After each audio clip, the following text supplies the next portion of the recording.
me that it's live. Okay. It's telling me that we're live. Do you see that we're live on your end? Yeah. Okay. All right. Okay. All right. Hold on just a moment here. I'm super excited to be here with you today, Miss Tricia. I see us live on my page. Let me see if I can go in and tag you. Okay. It's letting me tag you. I'm learning all sorts of things these days with this. Yeah, I just got an alert on my watch that you're live. Oh, you did?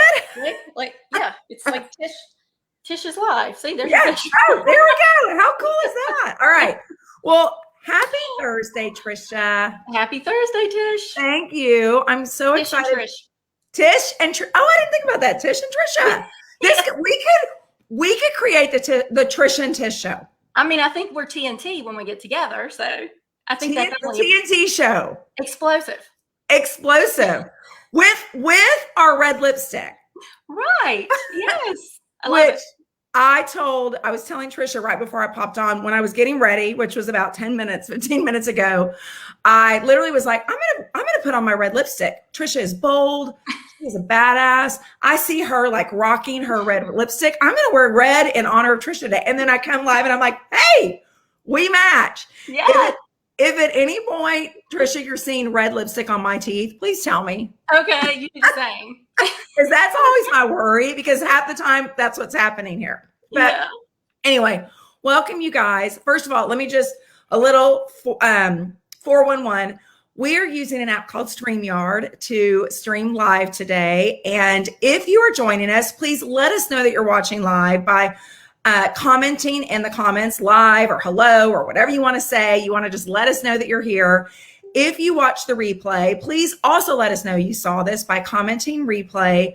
With this app StreamYard, you should see a button. And if you'll push the button, then whenever you comment, we know who is commenting. I see that Jennifer is here. I see Amanda Vick, Tammy Blair, Terry McCollum. Thank you guys. You clicked the button and we know who you are. If you don't click the button, it just tells us that a Facebook user is commenting, which is fine, but we'd love to know who's speaking. And can you see the comments on your end as well, Tricia?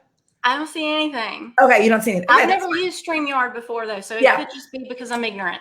No, it's totally fine. Like I honestly, I only know what I know on this end. I can't tell you what you're seeing on your end because I'm learning as well. But I'm honored to be here today with Tricia Edmunson from North Carolina, outside of Raleigh. Where outside of Raleigh, Tricia? Clayton, North Carolina, about 20 minutes outside of Raleigh, kind of depending on which direction you head. Okay. Is that anywhere near Research Triangle Park? Yes. Yes. Okay. RTP. Yes, absolutely. Yeah.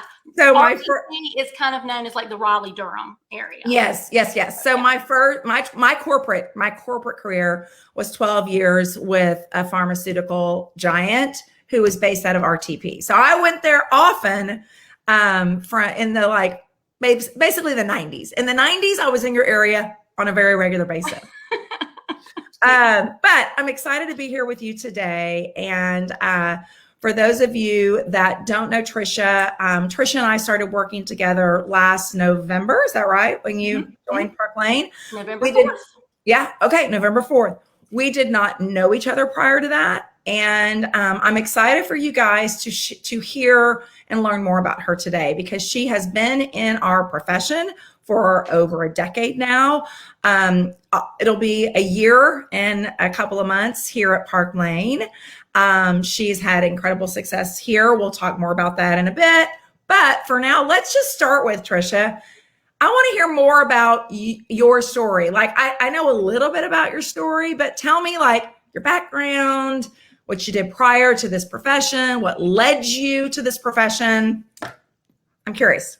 You know what's funny is that like Tish and I have not met in this virtual world, and I mean, everything has been virtual and I have only, talked to Tish through text and phone and Facebook and stuff. So I feel like we kind of know each other, but we just haven't even really had a chance to even meet. Wow.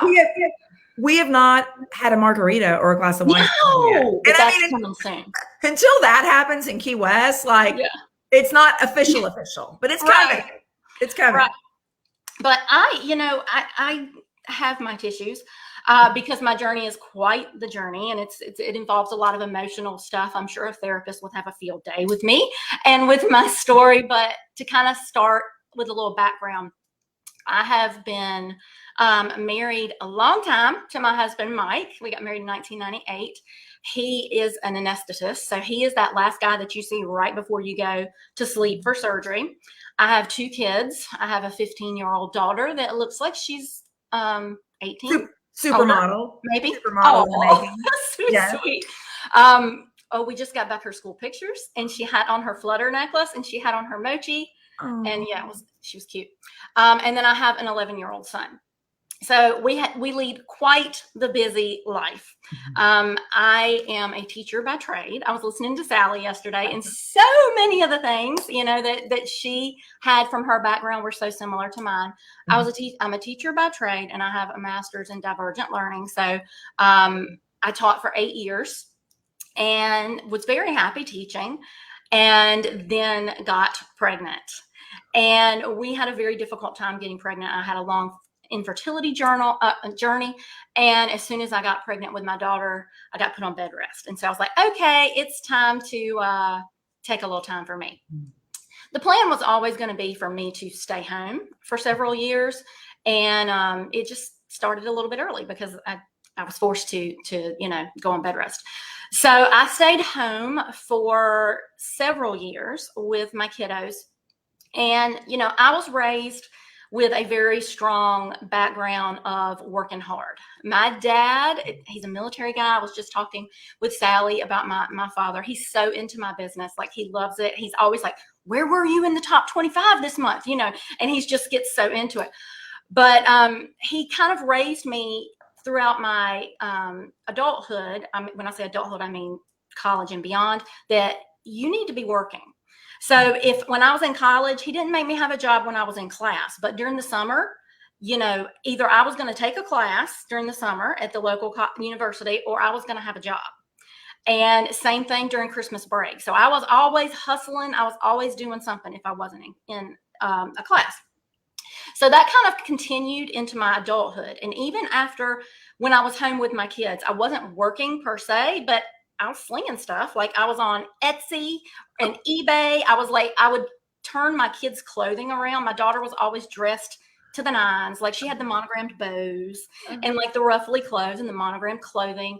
And I would resell everything. So I was always working, but not outside of the home. We came to a point in time where it was like a year before my daughter was going to go into kindergarten. And our plan had been, when she went to kindergarten, and then we just have my son at home, that's when I would go back into the classroom, because teachers don't make much money. And you really have to do it for the love of doing it. And the sad fact was that me, even having a master's degree, if I would have gone back at that point in time, I would not have made enough money to make it worthwhile if I had to have 2 kids in daycare. So at that point in time, something kind of just fell into my lap. And that's when I began my journey in the direct selling industry. Knew nothing about it and had never even contemplated it. And I really just kind of thought, okay, well, if I can make a little extra money. We had just booked a Disney trip. And I was like, okay, this would be super nice if I could say that I paid for that, because I lost kind of myself being the woman at home in the yoga pants at the Gymboree class with the spit up on her. And, you kind of evolve as a woman and you go from all these different stages. And I was in a stage in my life where I felt like I was making a difference because I was raising my kids, but I was not doing anything monetarily for my family. So I kind of took this opportunity that I was given with my former company and I ran with it. And found a lot of success very, very quickly. So much so that by the time I started that journey in February of 2010, and by the time that the next school year rolled around, I didn't have to go back to work because I was already making enough to where we could see where this was headed. And then I was going to replace that teaching salary with a master's degree very, very soon, working from home. So long story short, I kept pushing, kept working, was very successful, reached the top level, set a lot of records in how fast that I did that, earned every trip for 2, earned every carrot, earned everything there was to earn, and really kind of loved it. I was very happy. I was very fulfilled because I was doing what was most important to me, which number one has always been putting my family first. And I was able to put my family first, and I was able to schedule my work around them instead of scheduling them around my work. And so that was the number one priority for me. And I was rolling along and everything was great. And we were able to, I was making 6 figures every single year. I was just blowing it out. Things I had never thought possible as someone who was an educator, right? I never dreamed of it. I was having so much fun. I was watching people on my team succeed, and it was just wonderful until it wasn't. And that kind of brings me to the part in my story where my journey began. I really feel like, because I started to learn more about myself. I started to learn more about what I wanted out of my life. And I really kind of took a close look at who I was and who I wanted to be. So it kind of all started when some restructuring was done and career path changes were implemented. And it kind of came out of the blue. I wasn't expecting it. So it was really like a shock to my system. And I had a really hard time accepting it and wrapping my head around it. And I went through, because there was nothing I could do. Because I had a trajectory that was really fast and really, I went up really, really fast, and I climbed up very, very fast. So I didn't have what a lot of people had with a huge structure underneath me. Do you know what I mean? I had built very quickly, but I had not necessarily built very wide and deep for that reason, because it was just not enough time to do it. Well, so you and I, obviously we didn't work together. It was a different company, but what you're describing to me is you had a very productive team. You are a high performer, and you attracted high performers, and you taught your people how to do what you were doing, or a portion of what you were doing, in a very simple way. And so while your team may have been smaller than the average team that had reached that level, you guys were producing those levels, which I've seen. I mean, I've seen this. That's very possible. And it's because of who you are and how you work your business and how you lead.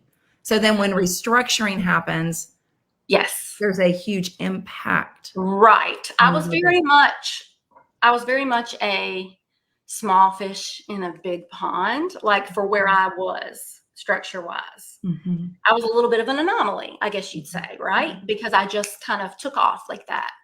And for me, I struggled with it, and I never was the same after those announcements were made, because I was kind of used as an example a lot of potential, and this is what you can do. And I had worked so hard, and it was less about money for me, because my husband makes good money.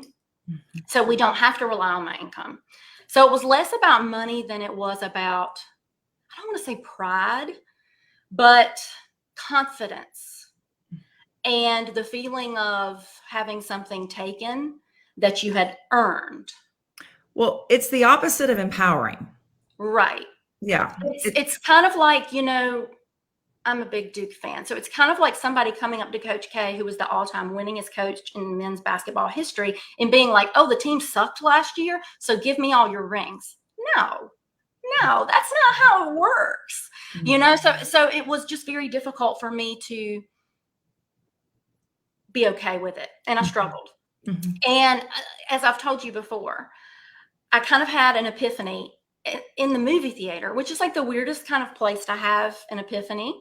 But I was sitting there in the movie theater watching Spider-Man Homecoming with my family. And Tony Stark, Robert Downey Jr., my favorite guy in the Marvel universe, gives Peter Parker this amazing Spider-Man suit. And he built this suit especially for him. And it's got all these amazing bells and whistles. And, Peter Parker gets so hung up in that suit and what that suit can do and who he is when he has on that suit and all this. Long story short, Tony has to take that from him because Peter Parker makes a mistake. And Tony says, give me the suit. And Peter Parker says, you can't take my suit. I'm nothing without this suit.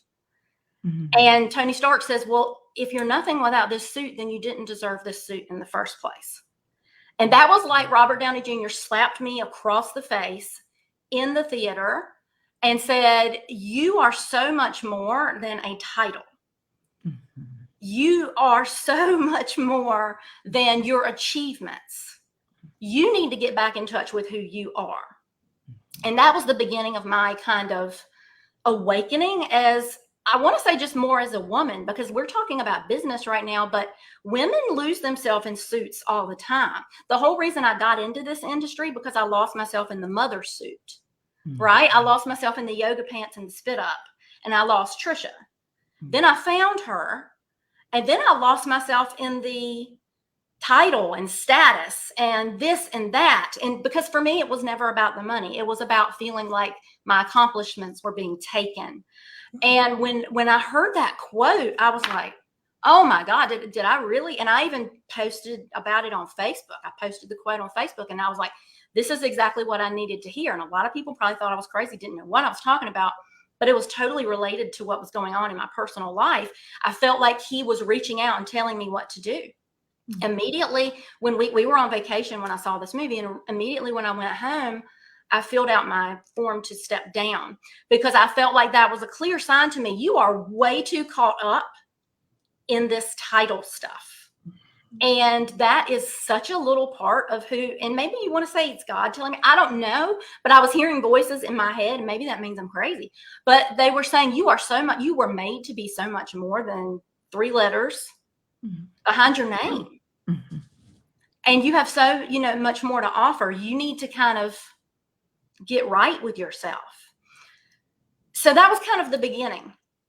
And I did that. I turned it in, and I thought that would help reckon how I felt.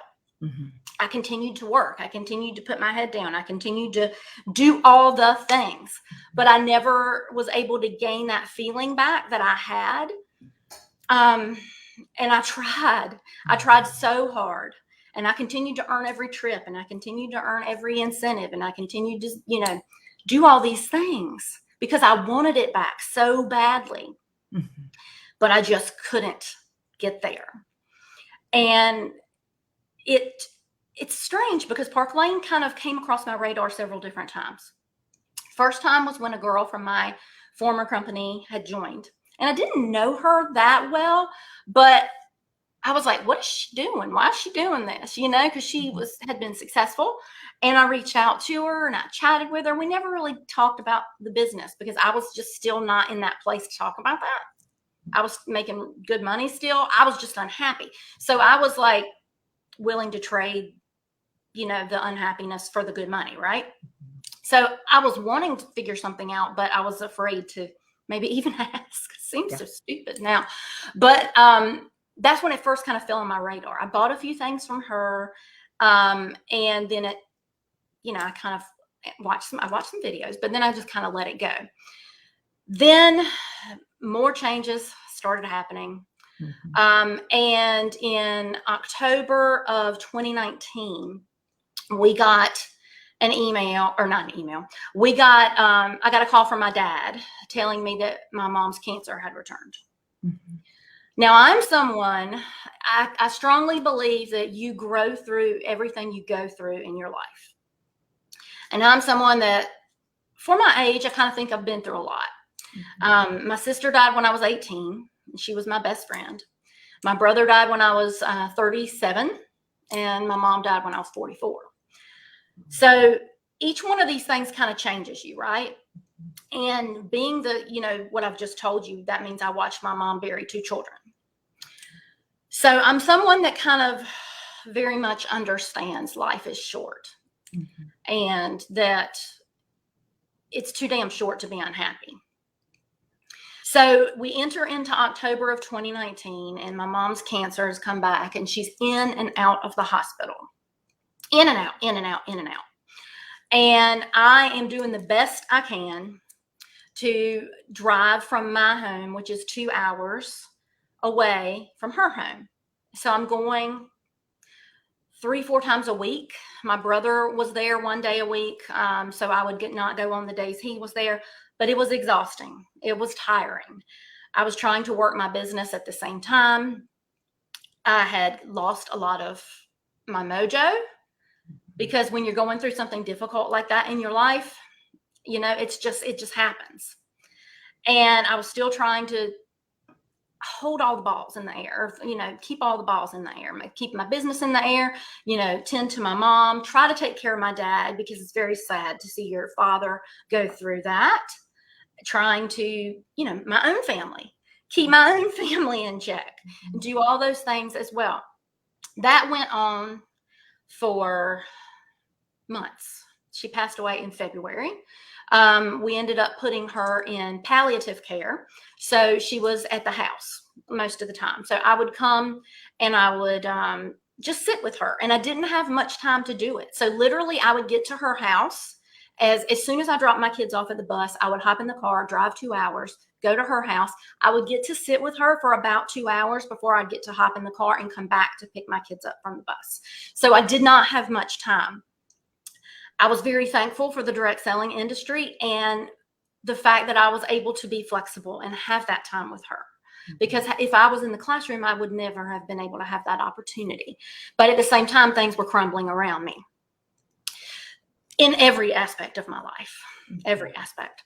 So I'm sitting there with my mom, and she had dementia as well. She had cancer all over, and she had dementia. And the blessing and the curse of dementia, it can be very frustrating if you've never had to deal with someone with dementia, because you have the same conversations over and over. And when it's a difficult conversation to have, that makes it even more hard to have to keep talking about the same things over and over and over and over. So we would sit and we would talk. And many times it was the same thing. She knew I was not happy. And that is one of my biggest regrets, is that she died knowing I was unhappy. Mm-hmm. So I knew when she died, I had to rectify that eventually. But we would talk, and our talks always came back to the same thing. And she was just constantly reaffirming to me that her most important job in her life ever was being the mother to me and my 3 siblings. Mm-hmm. And that there was no job more important than my job to my children and my responsibility to be there for my children.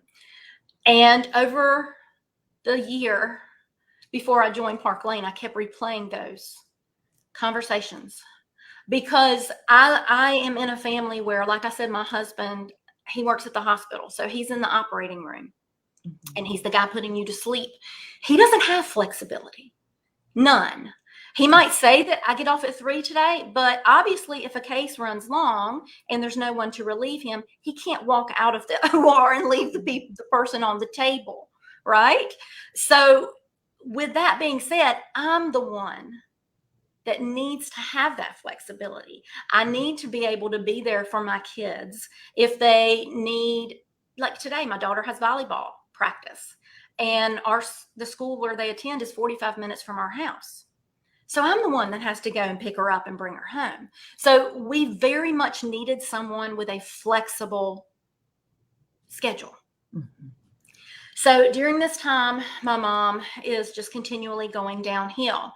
And I had, like I said, 2 hours in the morning and 2 hours in the afternoon, just my dog Chewy and I. He would go with me because I needed someone. And guess what I was listening to on those rides? Do you know? Have I told you this? No. I was listening to videos about Park Lane.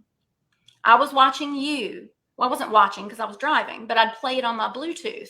I listened to calls that you did. I listened to calls that your sister Christy did, and various other girls.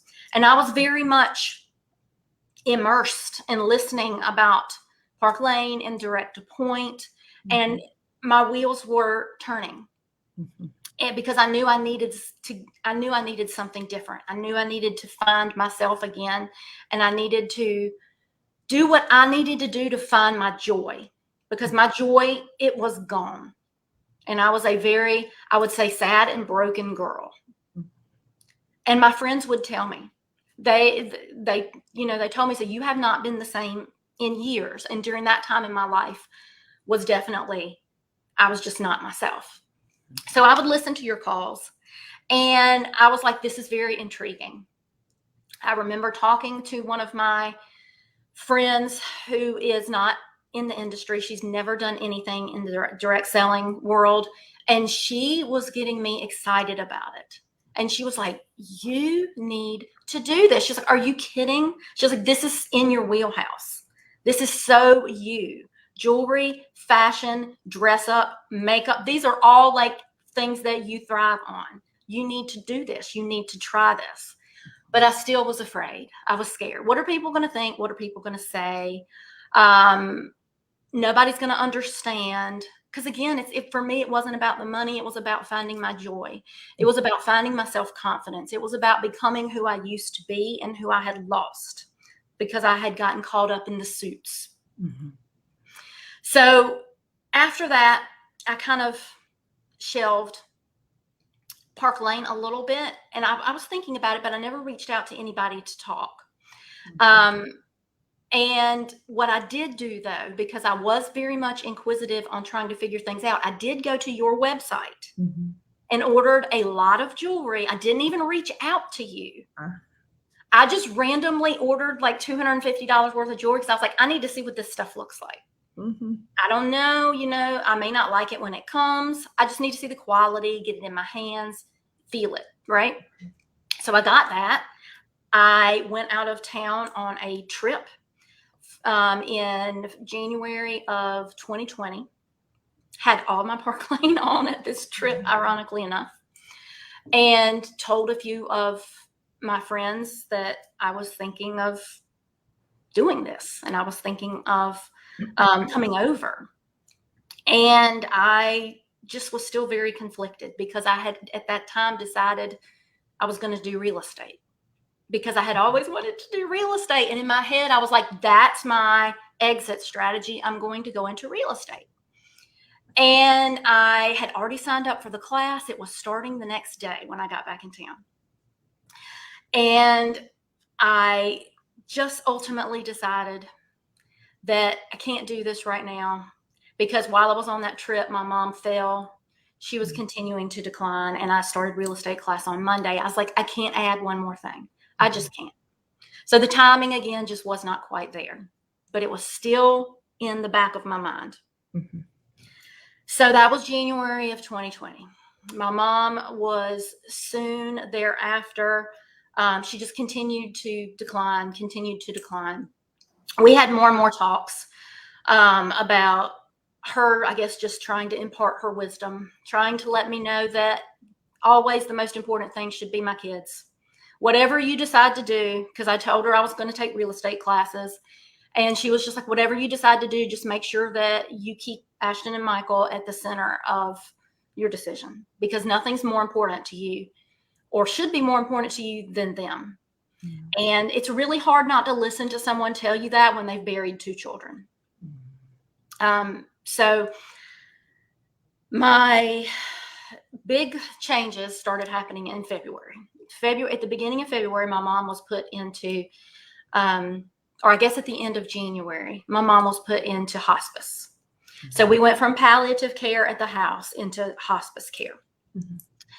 And it just kind of started to happen very quickly. Everything started to go downhill. I remember sitting in real estate class and getting a text that my aunt that I'm named for, my Aunt Patty, had a stroke. And this was my mom's sister. And I remember driving down back because they live in the same city, and going to the hospital, visiting my aunt, kissing her on the forehead, knowing that would be the last time I would see her, and getting an email that it was my 10th anniversary in my previous journey. And I remember looking at that and also knowing that the very next day was going to be a day I was going to, again, lose another title. And I remember that I wanted to just throw my phone across the room because at this point, I was just angry. And I remember on that day talking to another good friend of mine who used to be in the direct selling world named Kia Young. She's so stinking smart. If you need any help with digital stuff, she's your boo.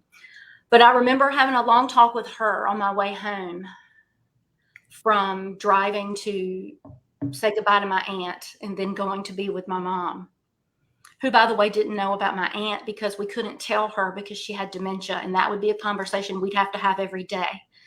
And that was not something she could be put through. Mm-hmm. So I remember having a talk with my friend Kia and just kind of just telling her how I felt. And she knew this because we were such good friends. And she knew everything, but I had just kind of reached a point, and I told her, I was like, I just need a break. I said, I feel like I'm breaking. My back is breaking. My soul is broken. And I don't know what to do. Mm-hmm.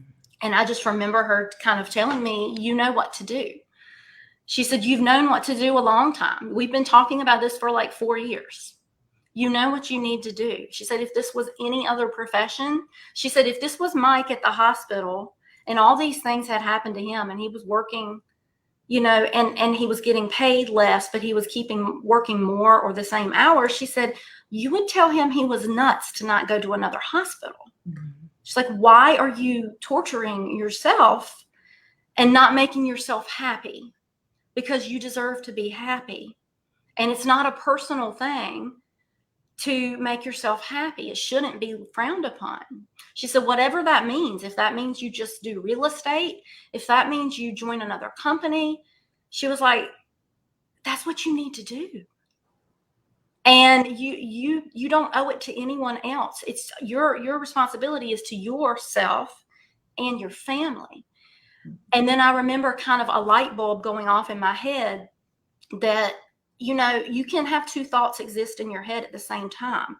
You can be eternally grateful and thankful for where you've been. And at the same time, you can want more, and you can want to be your best version of yourself by making yourself happy. Those two things are not mutually exclusive. Mm-hmm. And it kind of awakened me to what I needed to do. Mm-hmm. But again, the timing, even though I knew that was what I wanted to do, the timing was not right. A week later, after my mom died. And that was on February 20th. So my aunt died on February 2nd. So it was a little bit more than a week. It was like 14 days, 15 days, something like that. It was like 2 weeks or so between the two of them passing. And it rocked my world. You think you're ready. Like I said, I had lost a sister. I had been by her bedside when we took her off life support, and I had lost a brother to cancer. And you think you're ready because they're sick, and she was sick for so long, but I wasn't ready. And you never will be. But I kept going. I did what I always do. I put my head down, I kept going, and I dove into real estate, and I stayed in class. They told me I could quit. They told me I could join another class because I had to take a midterm. Her funeral was on the 20th. No, her funeral was on the 27th. So I had to I had to do her eulogy on the 27th, which was a Thursday, and I had to take a midterm on Monday. Mm-hmm. For real estate. So can you imagine how focused you'd be? But that's just me. I talked to my dad, I talked to my brother. They were like, she would not want you to quit. She would want you to move forward. So I did. I kept going. I moved forward. I passed that midterm. Then 2 weeks later, the world shut down. So here I go from intense grief, grieving my mother, grieving my aunt, all these things going on in my life, to coronavirus and us getting shut down in the house, not being able to see my dad. It's the worst possible thing that could have happened. You need your people when you're grieving deeply. And I was completely cut off from all of my people. So again, I didn't have anything to fall back on other than, my real estate classes. So I continued in real estate. Then eventually my class got closed down. My class got closed down like a week before our final, and you had to pass the final to take your boards. So then all that got shut down, and they kept kicking the can as to when we could take the real estate test, because I was still thinking that this is what I wanted to do. If nothing else, I was going to see it through, because you don't come that close to the finish line and then stop, right? So I kept going, and eventually started studying from home. Finally, they let me take my test. By some miracle, I passed it on the first test, which there's only like a 50% pass rate in my state. My state's one of the hardest boards. I passed it. I don't know if it was by the skin of my teeth or if it was by, if I did flying colors, but I had my mama's bracelet on, and I did what I needed to do, and I passed it. So I go into the summer thinking real estate is where I'm going to go. This is what I'm going to do. Around that same time, my friend Michelle had joined Park Lane. And when she left our previous company, I remember calling her and just, chatting with her and saying, I'm going to miss you. Thank you for everything you've done. You're going to be missed, basically, was my point. And at that time, I don't think she knew what she was going to do. So we just kind of had a nice little chat. I saw about the time that I finished real estate school that she had decided to come over to Park Lane. And I was like, that's what I almost did 6 months ago. Okay. And we kind of talked a couple times, not really about the business, but I did tell her, I was like, look, I almost joined back in January, but timing wasn't right with my mom and stuff. And I joined her group and I bought some things, and, I kind of kept it in the back of my mind. So we go in through the summer, still kind of very much in a lockdown mode with my husband being in healthcare. We're very much always cautious because he is up in people's airway. I mean, it doesn't get much more high risk than that. Mm-hmm. So that also added a lot of stress as well, before he got vaccinated and all of that good stuff. And when the virus was first new, it was kind of like, how does this, remember there was a whole lot of questions about how are things spread. Mm-hmm. And, does he need to sleep in the other room? And I mean, it was a very scary time. So summer came along, I got my license, I started working in real estate, worked with a few people, and started kind of reflecting on those thoughts I had with my mom. And I took a look at my friends that were just killing it in real estate, and people that I knew, maybe that weren't even local to me. And the one thing that I saw was that I wasn't sure if that lifestyle aligned with those talks and that promise I had made to my mom. Number one, to get myself happy and find my joy. Number two, to keep my family first. So I started thinking more and more about, I don't really know if real estate is what is going to fit in my life right now. Mm-hmm. I wasn't crazy about getting out and interacting with complete strangers because of the virus. I was really not crazy about getting out and feeling like I had to jump when somebody said jump. I didn't want to be the person, because my husband has to work a lot of call, they're short staffed. I didn't want to have to get up from dinner with my kids to go show somebody a house. I wanted to be the one that's available to go to my daughter's volleyball games, because my husband can't, because they're in the afternoon.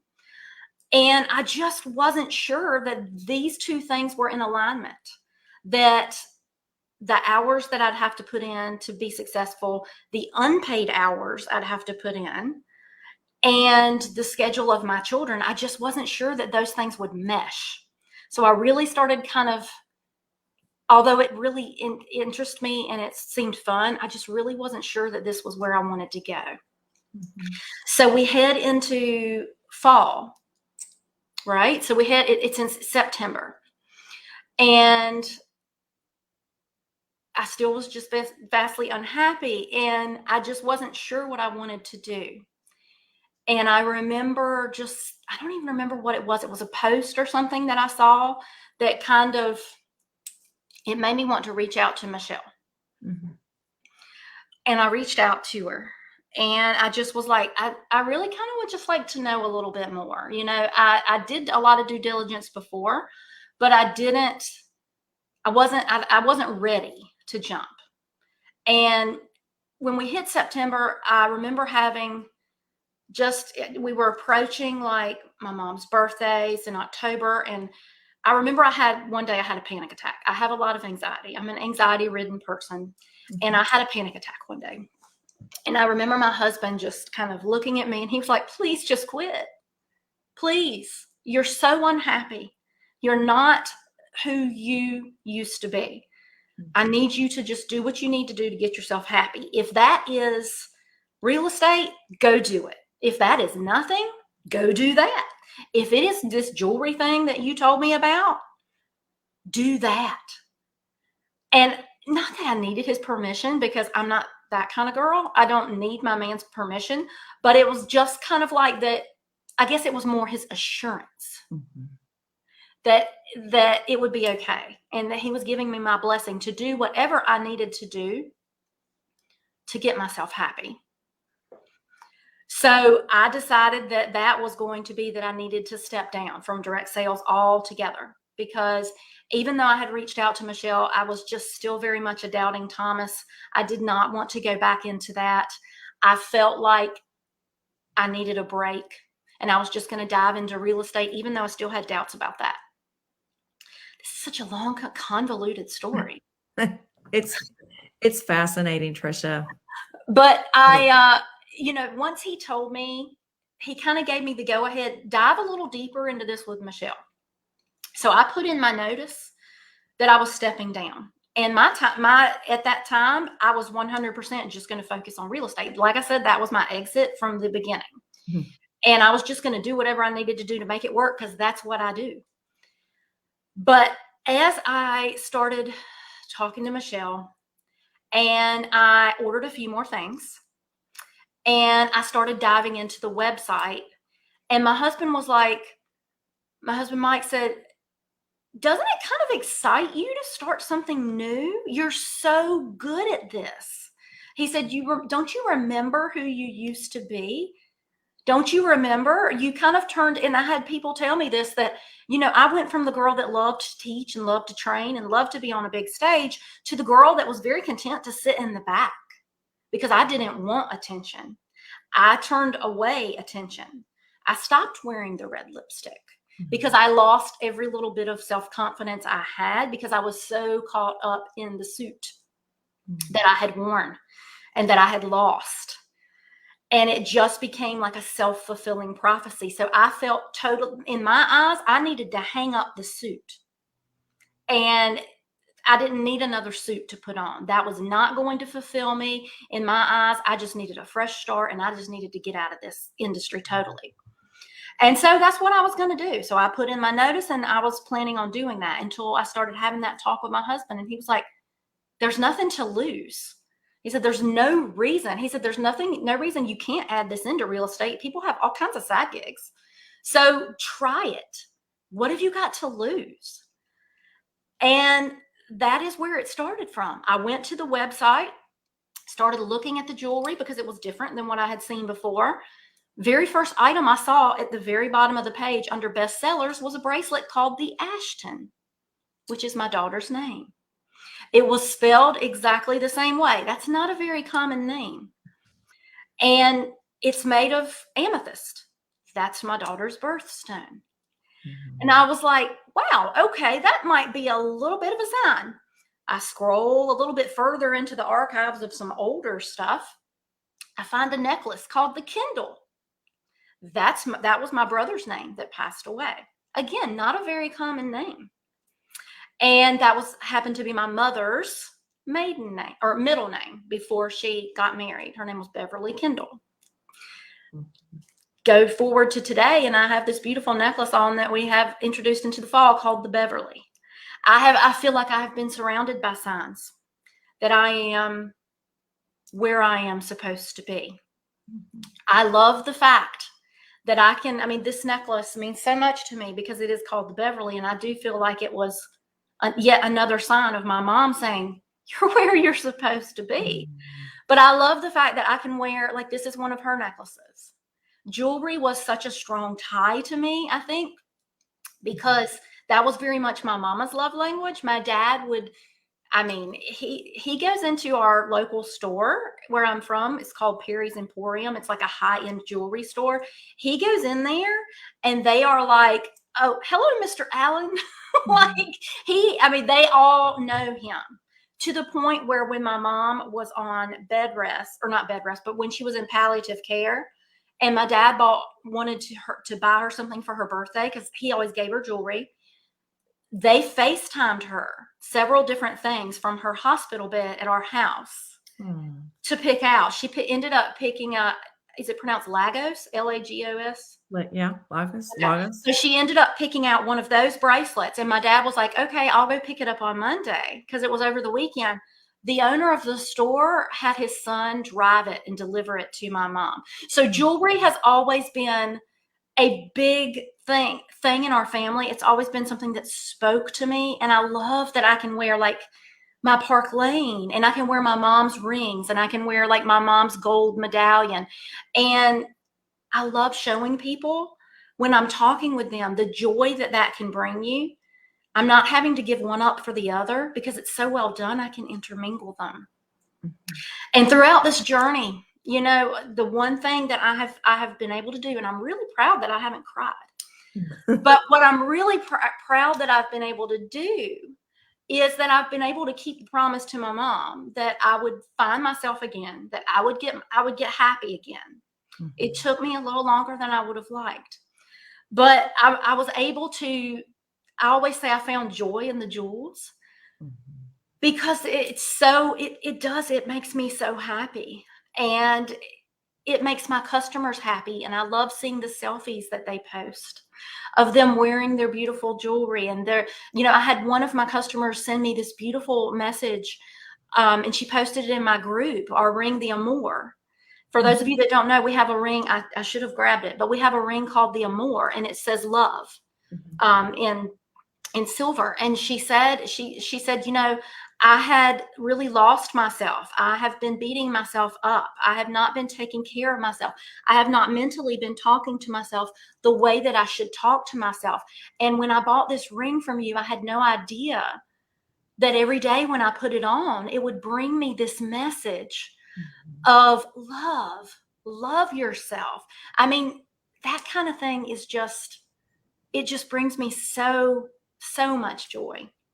It's brought back my confidence. It's brought back my happiness. My friends that know me, they're like, oh, the red lipstick is back.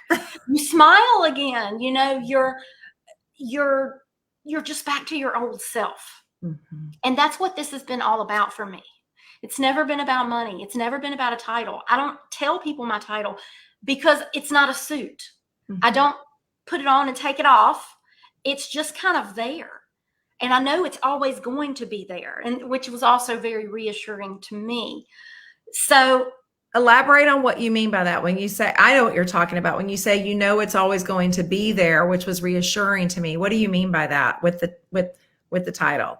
Well, because with Park Lane, my understanding, we just celebrated our 66th anniversary, which is amazing, but that the career plan has never changed. It's only been enhanced. Mm-hmm. So I don't have to worry about restructuring coming in and me losing that suit, which, to be honest, it's wonderful, because obviously I make a wonderful commission rate with that suit. So I love the benefits that come along with it.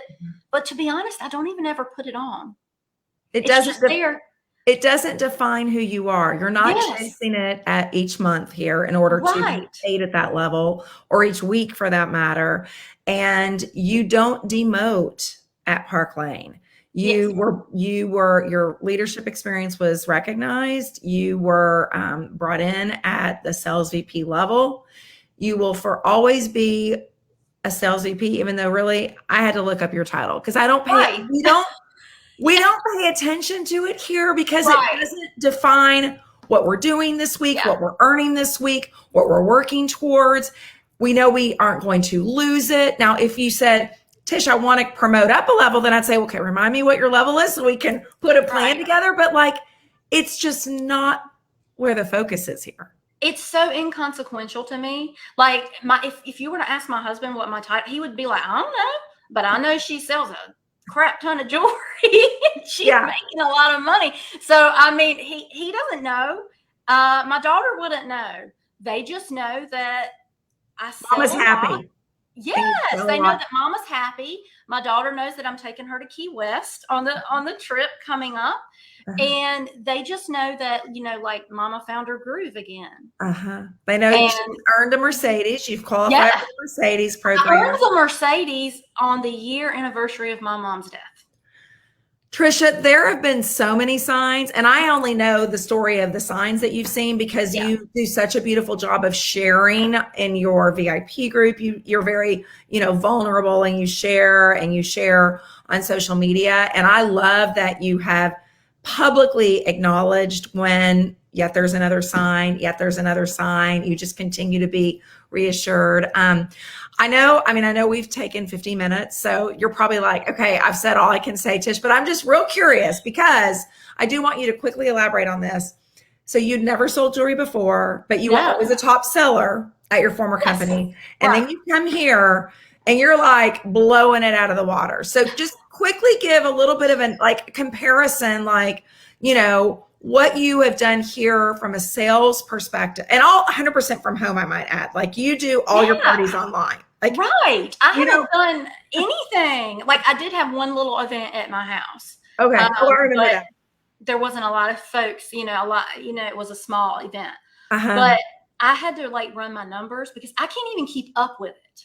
I can't even, and that's amazing to me. And I mean, I was not by any means like the biggest seller before, but I did have an award for $500,000 in sales that I earned before my 10th anniversary. But right now, what are we 10 months in? Right. Yeah. So this is month 10. Yeah. So I have sold $162,000 in jewelry. And that's 2 years in what I used to do before, average, probably a little more than 2 years. So yeah, and I'm also going to point out you earn, because what's the number again? 160,000. You 162. Don't forget my 2,000. Okay, 162,000 that you sold in 10 months, and we're not going to claim how much you've earned from that. But I'm just going to say, let's not throw that out there. you earn 45% of what you sell. Right. 45 to 50%. Right. Most months it's 50%. Okay, so most months you're earning 50% of what you sell. I'll let the followers that are watching do the math on that, and that's just on your personal sales. That's not just me. What you have accomplished, because you've also been team building. Because you're like, girl, this is like the greatest thing ever, And I jumped in right away and earned the trip to Bermuda, which we didn't get to go on, but that's okay. That was for the best. And then earned the trip to Key West. Love that my husband can't take off. And it just so happens to fall on my daughter's 16th birthday. So I love that I have the opportunity to take her. Yeah. Because that's going to be, like I said, life is short. Yeah. And I would have loved to have had a one-on-one trip with my mama. I never got to do anything like that. So I get to take my daughter. We get to have that time together on her 16th birthday of all times. And I've already earned the trip for 2 to Aruba. Earned it 2 weeks ago, the trip for 2. 4 weeks? How many weeks? You earned it? I don't know. I earned mid-August for 2. I mean, our trip incentive goes through November, I think, and you earned it in 5 or 6 weeks. Right. It's amazing. I mean, that's not me. There is not a thing special about me. It's just about that I love what I'm doing. Yeah. And it's a perfect partnership. Yeah. I feel like with my personality and what I have to offer. But that's going to be a trip for all of us. I love again that I've already earned for me and my husband, but I love that I can buy my kids in and take them with me because, like I said, this is all about putting my family first. And what better way to do that than by taking them? I mean, my daughter is pimping my jewelry. She was at prom and she had on all her, and people are like, "Ooh, I like your necklace." She's like, "This is Parblay. My mama sells this." You start offering her a percentage of what she refers, and girl, she will be you watch her. She's gonna be a little mini me going there. That may be true. Yeah. Well, Tricia, I'm so happy for you.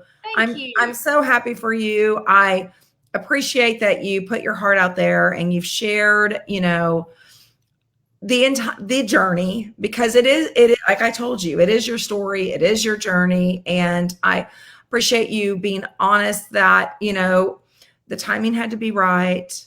You thought about it for a while and then just kept putting it on the back burner, and I'm just so happy now that you have found you again, and all the people around you see it and they're telling you like, you're back, Tricia's back. So that makes me really happy. So, I mean, another recurring thing that kept coming up was that, we are what our daughters look to.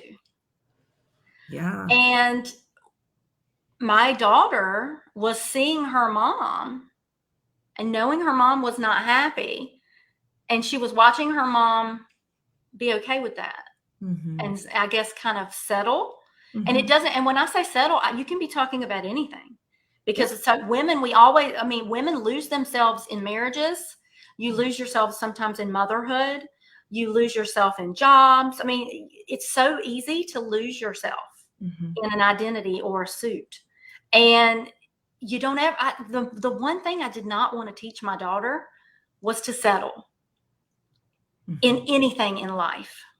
And I was subconsciously, I couldn't get over the fact that I was subconsciously showing her that was okay. And so I felt like taking a step out and being bold and doing what I needed to do to make me happy, because we're always talking about mental health. And if we're not supportive of our friends and what they need to do to get right mentally and lead a happy life, we're not a friend. Right. That's what it comes down to. And I did not want my daughter to see me do that. She deserved to have and my daughter and my son and my family deserved, but particularly I'm thinking about my daughter, because as women, I should be what she's looking towards. And they deserve the best possible version of me. And I had to get that back. I'll end with this, because when Brian Carruthers, shared with us, did a training with our team several weeks back, I remember him saying, this profession is a self-development program with a compensation plan attached. That's very true. And I do so believe, and it is why once you're in it and you're getting to just experience all the perks that come from it, you see, I am a better mother, a better wife, a better friend, a better business owner, a better daughter, a better sister, because of I am able to find myself and find my joy through this profession. Absolutely. So, anyway. Absolutely. There's no other profession that I would rather be doing. Yeah. Well, thank you so much. Have it all. Tricia, you are just a gem, a true gem. Thank you so much. I look forward to celebrating your daughter's Ashton's 16th birthday in Key West in February. And until then, we'll just continue to be, face to face via Zoom with our jewelry on. I guess so. Yeah. Thank you again. Thanks, Tish. I'm so grateful for this time today. So thank you so much. You're so welcome. Have a good day. Bye. Bye.